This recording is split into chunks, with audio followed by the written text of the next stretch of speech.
Recipe নিয়ে হাজির হয়েছি। প্রথমে তেল দিলাম, এরপরে পেঁয়াজ দেব। পেঁয়াজটা একটু ভেজে সব মশলা দিব। মশলা দেওয়া শেষে কষিয়ে নিব। কষানোর পরে হাঁসের মাংসটা ঢেলে দেব। পরে একটু নেড়ে ছেড়ে দিব। কষানো হচ্ছে, কষানো শেষে একটু ঝোল দিয়ে দিলাম। ঝোলটা একটু কষাতেছি।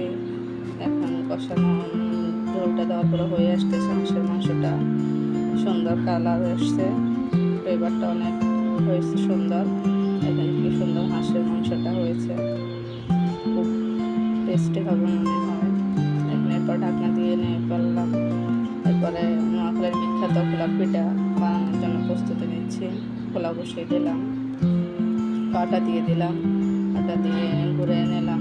এরপরে এটা ঢাকনা দিয়ে বানাতে হয়। ঢাকনা দিয়ে দিলাম, ঢাকনা করে এরপরে উঠে নিয়ে ফেলবো পিঠাটা।